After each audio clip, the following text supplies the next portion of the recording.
Why you wanna fly, Blackbird?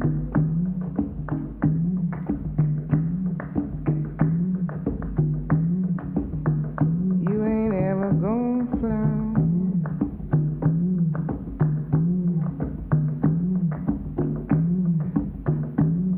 Why you wanna fly, Blackbird?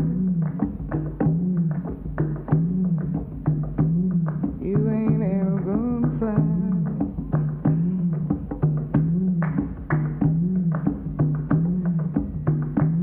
No place big enough for holding all the tears you're gonna cry.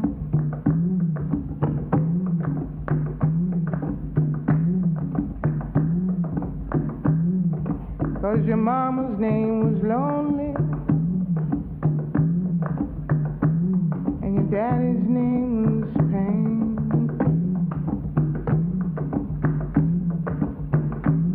And they call you little sorrow, cause you'll never love again.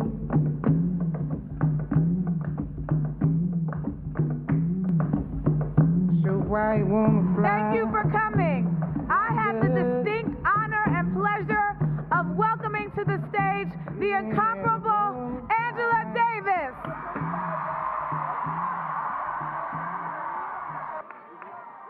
So, at this very challenging moment in our history, let us remind ourselves that we, the hundreds of thousands, the millions of women, trans people, men and youth who are here at the Women's March, we represent the powerful forces of change that are determined to prevent the dying cultures of racism, heteropatriarchy from rising. In terms of how do I contribute to a discourse around race and gender, honestly, by just like having this body and existing in the inverted commas white cube gallery, like just by existing, I'm contributing to a discourse around race and gender. And obviously my art is also mostly based on that.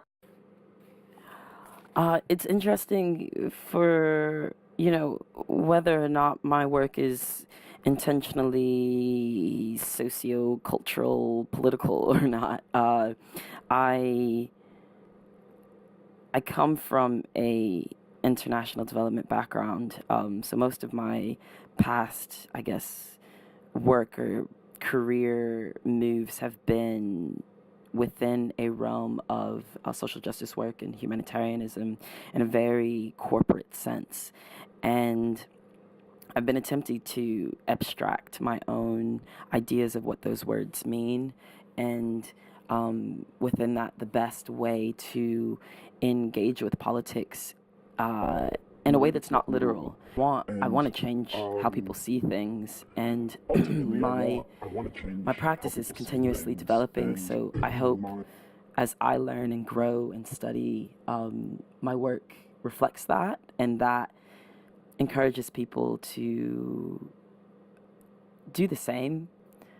I'm trying to tell, stories of people like me, Black people, outcasts, homeless kids, queers, gays, trans, all of it, people who have been isolated, who haven't felt accepted, who are looking for something. I mean, I'm looking at this piece right now that I'm painting. I'm working on the eyes, and I think eyes are so telling of what someone's feeling or what's inside. And I've also I've been experiencing a lot of social anxiety lately, and I think it's interesting, I find myself looking in people's eyes, and maybe I'm searching for something, and then I feel like they want to give me what I'm looking for, but then we don't know we don't know what we're looking for. Maybe I don't, but it's I guess it's those stories I want to tell. You know, the stories and the looks that, you know, people give me. Yeah. I think the presence and perspective of people with marginalized identities is always extremely important and extremely integral. And Zoe Leonard's "I Want a Dyke for President" always sticks in my mind. Like, we need to start from there. We need to start from the people who, from the least privileged people, in order to kind of come to an equal society. I don't think it's possible unless those voices are being platformed and are the loudest. This is a women's march, and this women's march represents the promise of feminism as against the pernicious powers of state violence. An inclusive and intersectional feminism.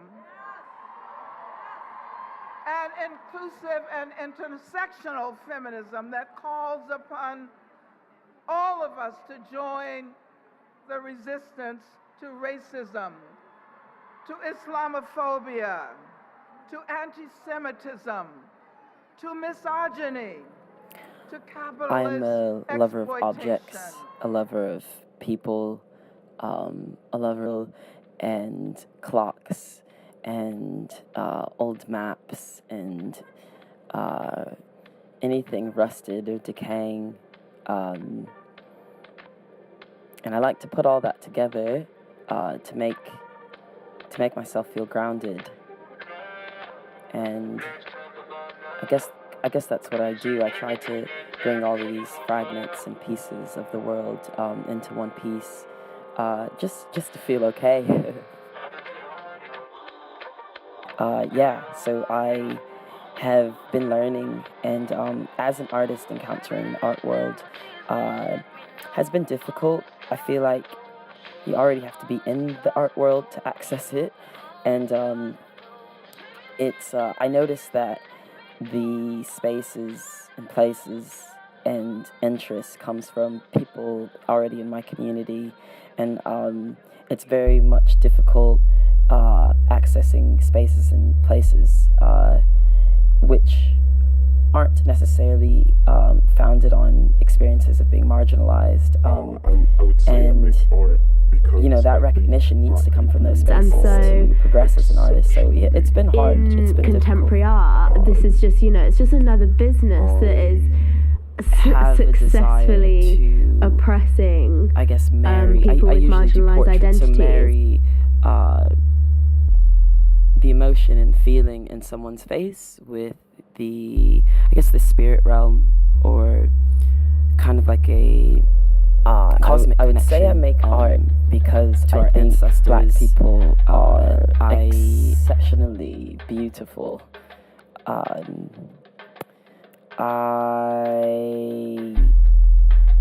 have a desire to, I guess, marry. I usually do portraits, so marry the emotion and feeling in someone's face with the, I guess, the spirit realm, or kind of like a cosmic connection to our ancestors. Involving Somali people, which I think is incredible and really powerful. The final question: how does my artwork represent and my presence contribute to social change? So for me, I think that it's just a matter of taking up space, and like I was saying before, about creating my own narratives to challenge the pre-existing stereotypes, which can be quite limiting and stifling. I think it's really powerful to tell stories. And in terms of contributing to social change, I think it's important to encourage women to make art, and to encourage femmes to make art, females, non-binaries, non-binary people, whatever you identify as. If you belong to a group that's underrepresented, then it's really important to to tell your story, and be that through art making, poetry, spoken word, or whatever it is, just do it. So yeah, I think that I create my own artwork, but I also create spaces that I intend to promote the art of other women and other femmes and other underrepresented groups in our society.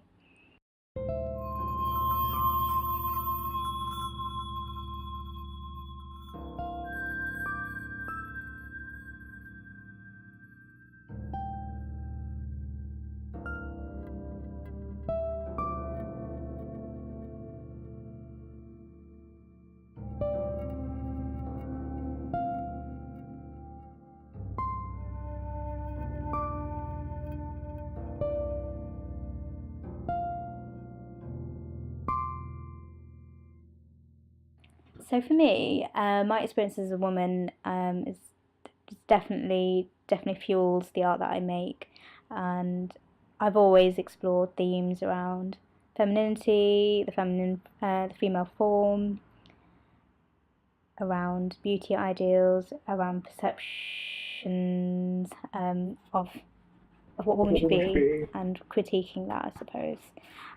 Particularly as a woman of colour, as a young woman, as a queer woman, as a working class woman. So those experiences 100% shape my artwork quite overtly.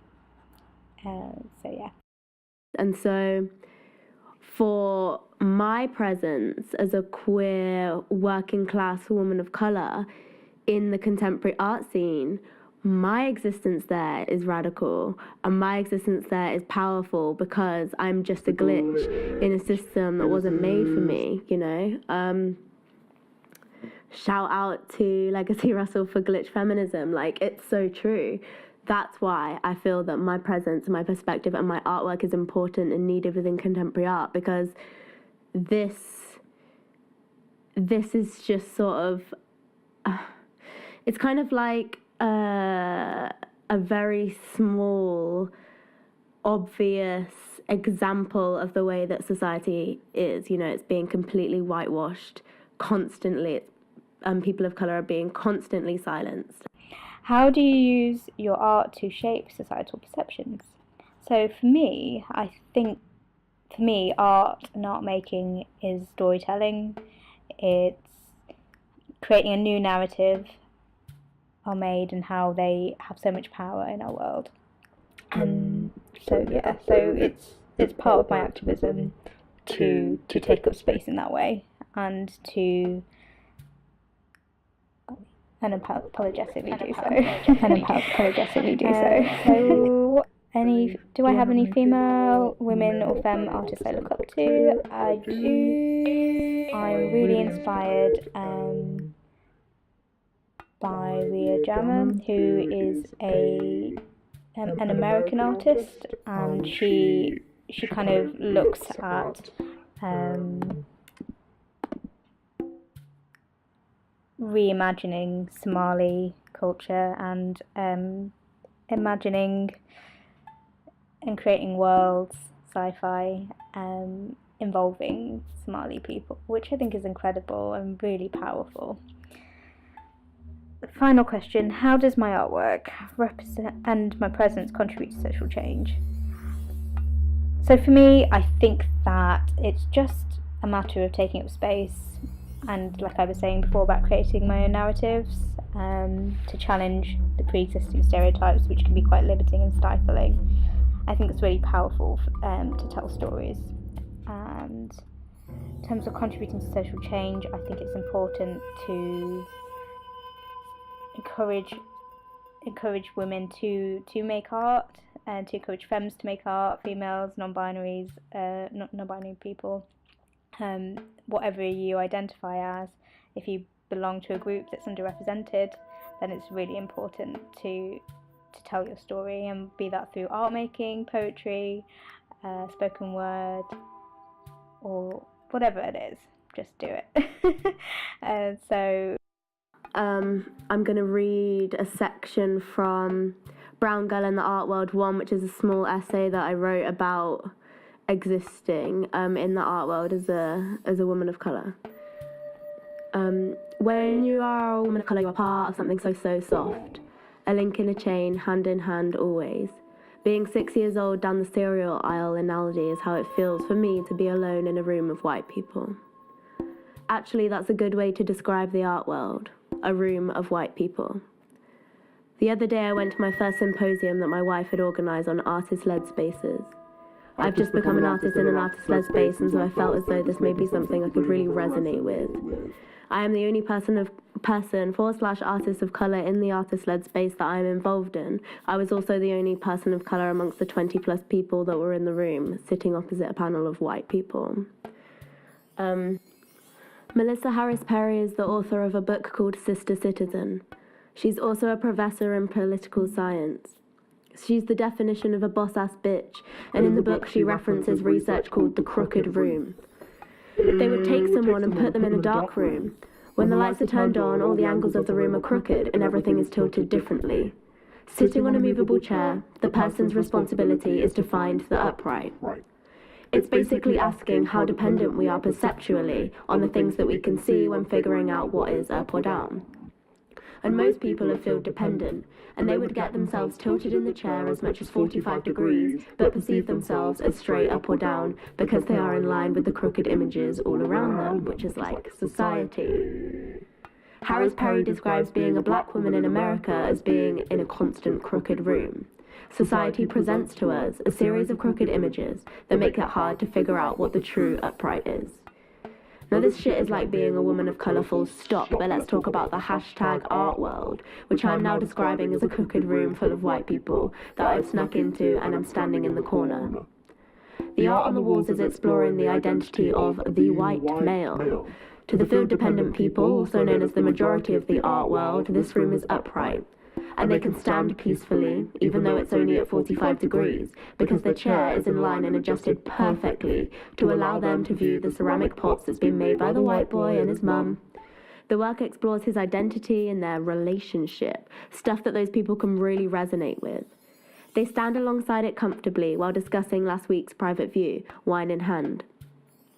Meanwhile, the person of colour is well aware that the room is at a 45-degree angle, and the blood is rushing to the head and they finna pass out while wondering what the relevance of this shit is. Is it just to take up space so that there's no room for people of colour? Probably. In terms of how I feel about femmes of colour artists having come a long way, or any way in society, in society, I actually have no idea. I think one of the good things that has come out of, I don't know what you would call it, like this uprising, I suppose, of like us taking no shit, is that people, so gallerists, curators,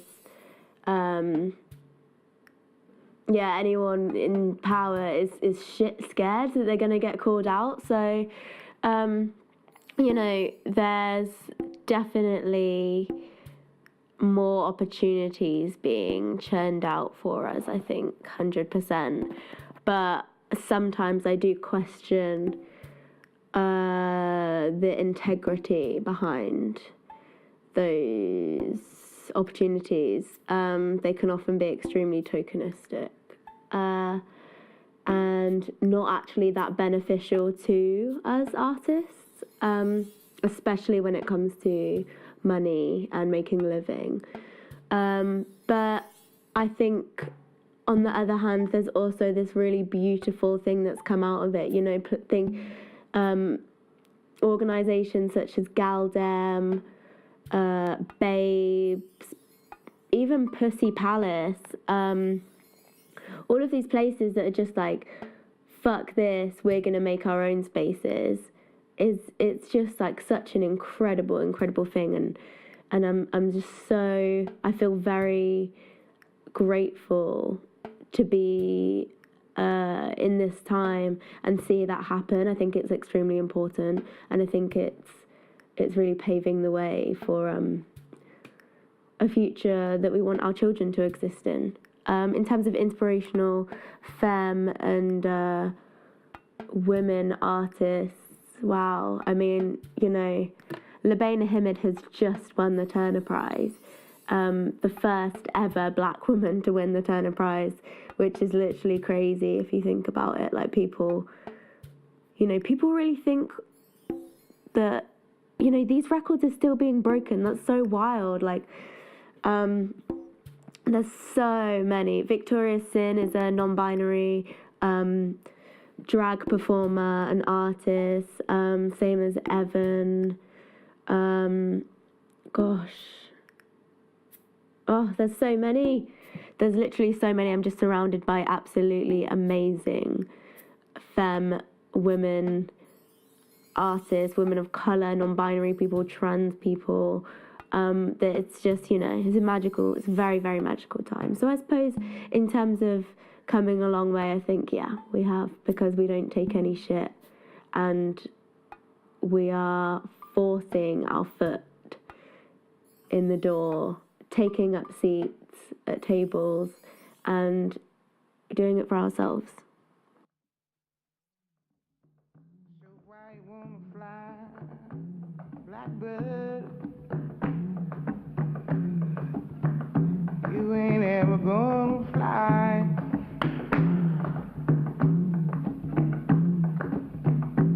Why you wanna fly, Blackbird? You ain't ever gonna fly.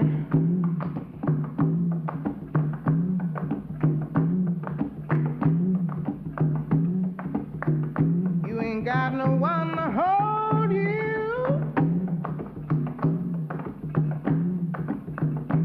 You ain't got no one to care.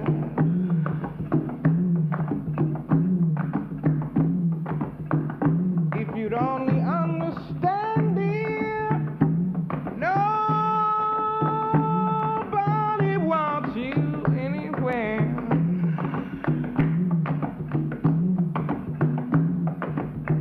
So why you wanna fly, Blackbird?